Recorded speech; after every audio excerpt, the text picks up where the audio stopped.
Good morning, everyone. Russell Moore with Financial Literacy again. Just real quickly, I'm doing this next video on terms, financial investing, stock market terms. Why is that important? When I first started investing, and in the stock market, I would hear all these different terms and I didn't know what they meant. I was like, it left me confused. It is vital that you know what the different terms and different things mean if you're going to be successful in the stock market. And so I thought, you know what? You don't see that out there where somebody just does a video on the terms and what they mean. Because when you first start, you're going to hear all these terms and you can feel inundated and you can feel overwhelmed. Especially some of the resources that I've mentioned. CNBC, you want to watch Fast Money. Great show. Melissa Lee is the one that hosted. She has a panel there. They talk a lot about what's going on with the stock market, where we're headed. Now let me tell you, they're giving their opinions and they are experts in their field, but that doesn't mean that you go out and buy a stock just because you hear them say this stock we think is going to do well. Okay. I want to forewarn you. Okay. Do your own research, learn for yourself. All right.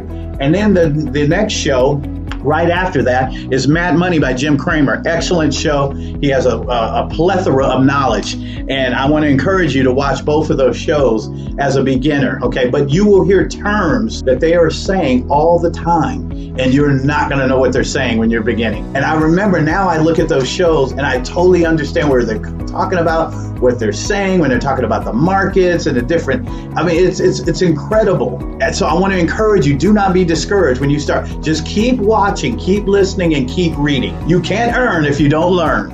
Okay. The other thing I wanted to do is I want to continue to endorse this book. I'm not getting paid. His name is Jason Kelly. It's an outstanding book for beginners. Okay. If you're just starting in the stock market. The name of it is the Neatest Little Guide to Stock Market Investing. Outstanding book. Okay. All right.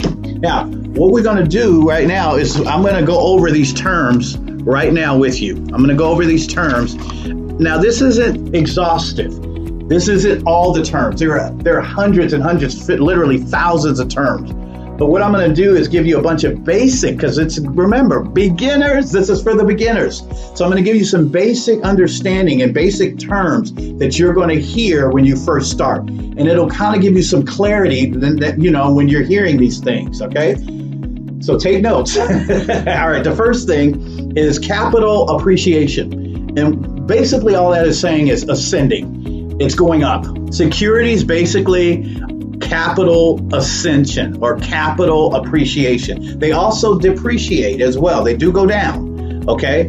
But you want, as an investor, for that stock to go up, right? So let's say capital appreciation. That's all it means. So you might hear that. The word dividend, we've discussed this before. It's a piece of the profits that the company gives out as a reward of their earnings. Okay, they're making money, so they said, hey, we want to give our stockholders some of the profits, and so they give you what's called a dividend. All right. Now that is outside of whether that stock appreciates or depreciates. Now here's the thing though. Does a company always give dividends? No, not every company does. It's usually a stable, mature company that has shown stability and a sustainable growth. And as they do that, they say, hey, we're making enough money. We're doing well. Everything is good. Our debt is down. Let's give to our stockholders. Okay. So that's pretty much what a dividend is. Earnings, you'll hear the words earnings. Earnings are coming out. Earnings are coming out. Usually every quarter, a company will report their earnings. They'll have a big meeting among the leadership of that company. Usually the COO, CFO, the CEO, and other people that are in that room. The good thing about it, as a stockholder, as an owner, remember the word stock means ownership. Ownership. I own a piece of the company. So as a stock, during the earnings conference call or the earnings report meeting, you can actually participate. If you go to Investors Relations on that company website, you can find out when that actual earnings report day is. When are they going to report their earnings? What day it is, the time of the call. It'll tell you, give you all that information, and you can actually join in to that call and listen. Okay. And so, and in some companies' case, they'll even take your input. Now they won't let you talk there, but you can maybe shoot an email, a chat or whatever. They'll let you give input on different things as a stockholder. That's not all companies, but some will. Okay. All right. So earnings and earnings report. So once the earnings come out, then they'll give out a dividend. Now, some companies will say, we're not making enough money, let's cut the dividend. We're actually doing bad, something happened. A perfect example, GE, okay? We got into a lot of debt, made some bad decisions. Management several years ago, they actually just hired, within the last few months, 6 months, they've hired a brand new CEO. His name is Larry Cup Jr. Keep your eye on him. He is actually good. I don't know if he can pull the rabbit out of the hat here and get GE to totally turn around. We'll see. I've got it on my watch list. But they are an example of a company that had dividends, high dividend payout, and they reduced them. They're down to 1 penny. That's basically no dividend at all. So based on how that company will do is what they will do with that dividend. Okay, some will not give a dividend at all. Some will, and some actually will give a dividend and increase it annually, like Johnson & Johnson, Philip Morris, McDonald's, all of these companies that each year they've been steady increasing that dividend. Hey, add it to your portfolio. Okay, all right. Stockholder, what is a stockholder? It's the person that holds ownership. I'm a stockholder in Microsoft. I have ownership in the company. That's who I am. I am an investor. I am a stockholder. I hold a piece of the company. All right. A share. What is a share? Basically, it's a piece of that company. And so you have to purchase whenever you want to buy a piece of that company that's out in the exchange, in the market. You have to take your money and say, I want a piece of that company. What they don't give you, they don't snatch a piece of the building and give it to you. They give you a share. That share is proof that you are an owner of that company. And it's based on how much money you paid to get how many shares you got, determines how much of a percentage that you own of that company. Okay? So the more shares you have, the more ownership you have. All right. So that's a share. It's a piece of the company. Stock split. You might hear that word sometime, that phrase, stock split. A company what they'll do is they need more money. Okay. They need more money. They need to raise more money. Or what will happen, better yet, during a stock split, they'll feel like, you know what? Our stock price is so high, we're keeping out some investors, and we want more investors. So they'll do a stock split. So say, example, they have 1,000 shares, outstanding shares. They'll increase it to 2,000, but say the share price is $10. They'll cut the price to $5. They increase the outstanding share amount, but they reduce the price.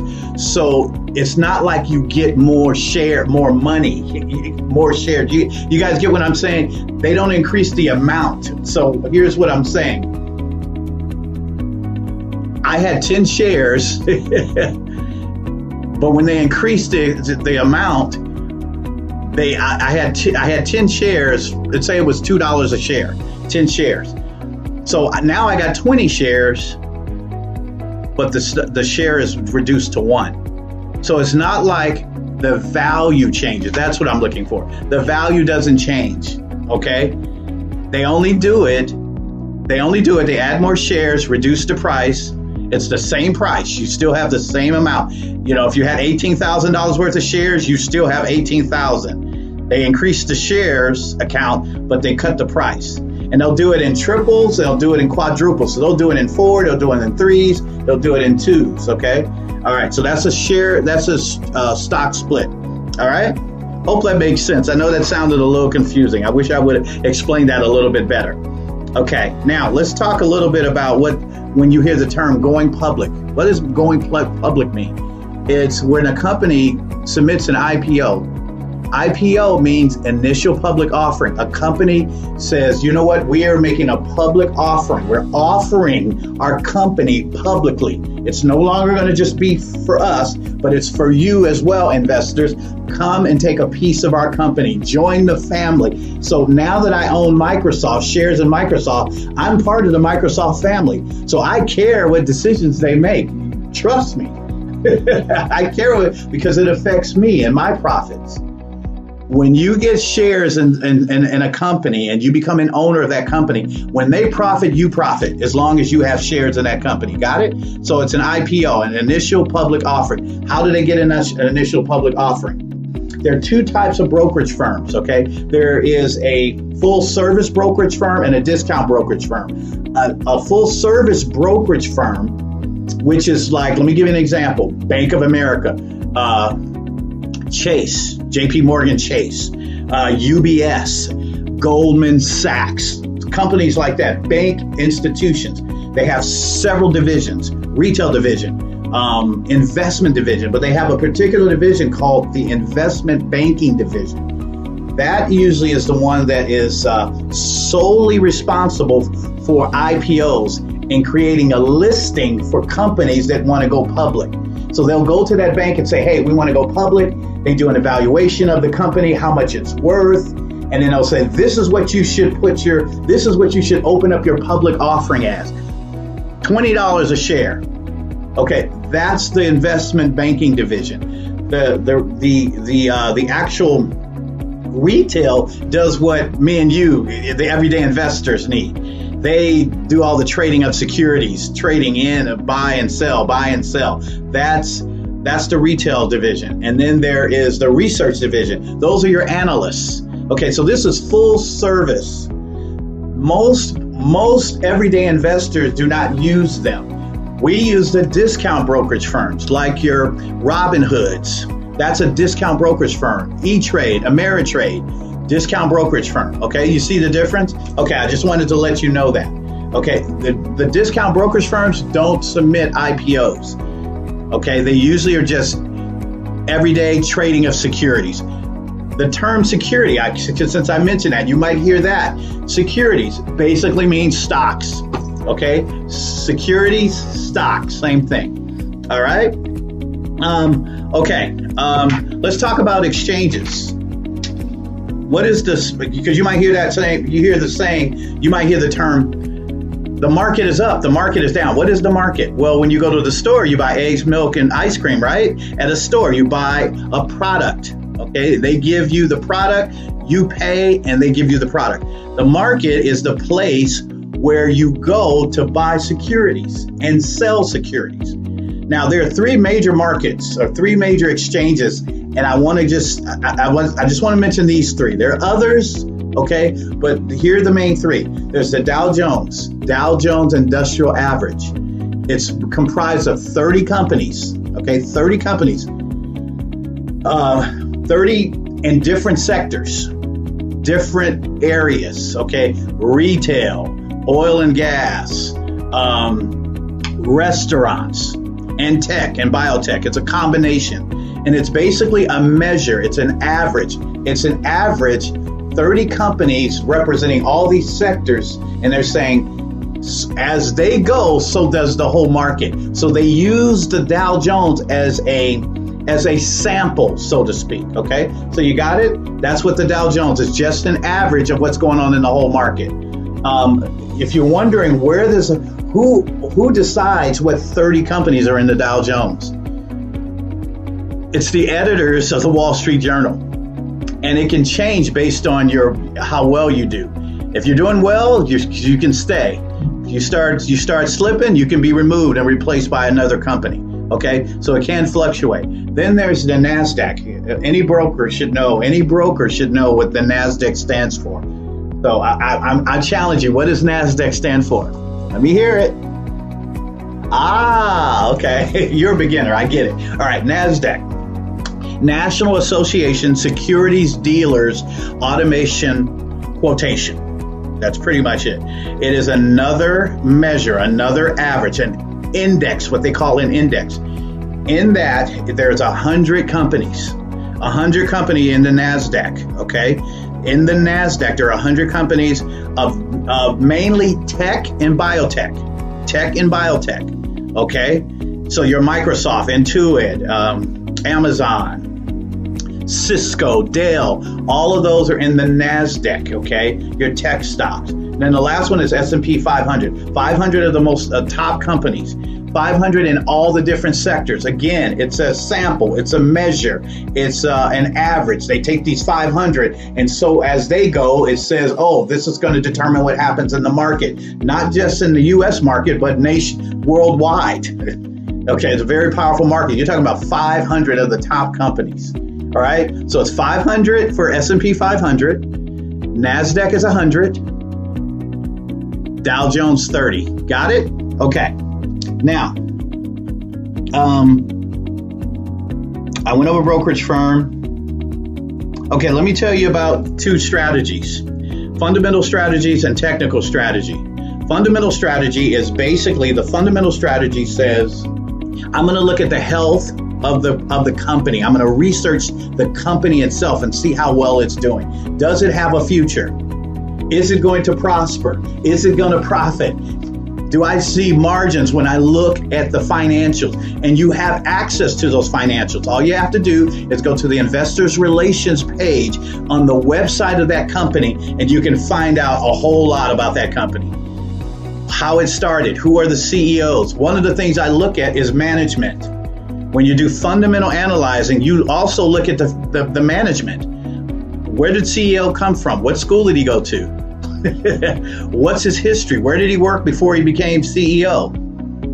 Has he always been at that company, or did he come from another company? Was he fired? Did he resign?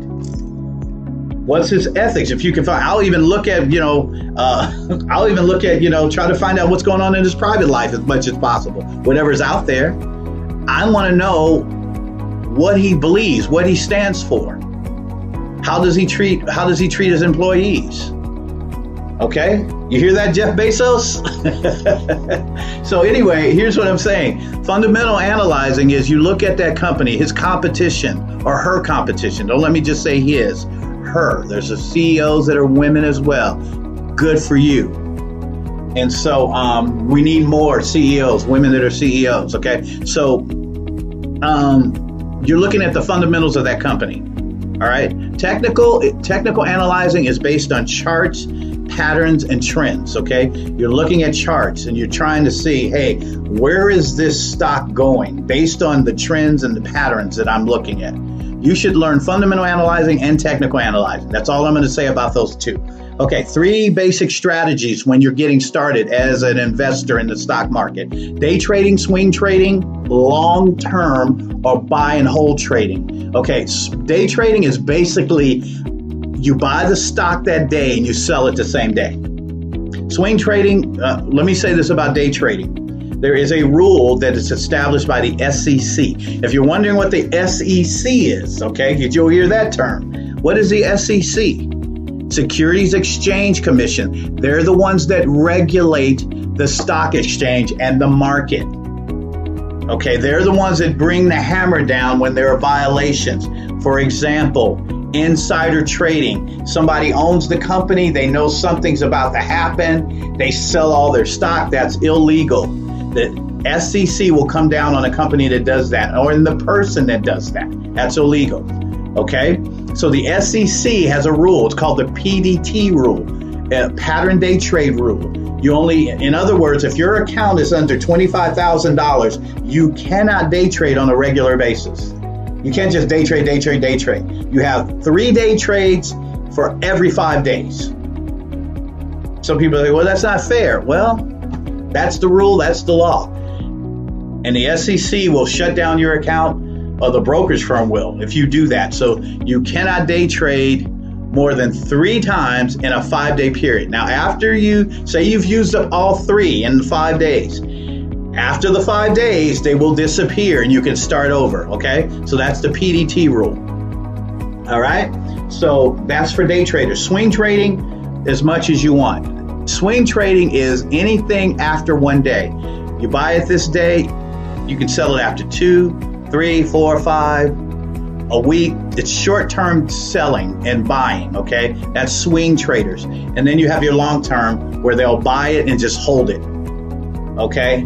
And I don't know if I gave this definition of, yeah, I did. I gave the definition of dividend, okay? Now, you'll hear the term bear market, bull market. What's the bear market?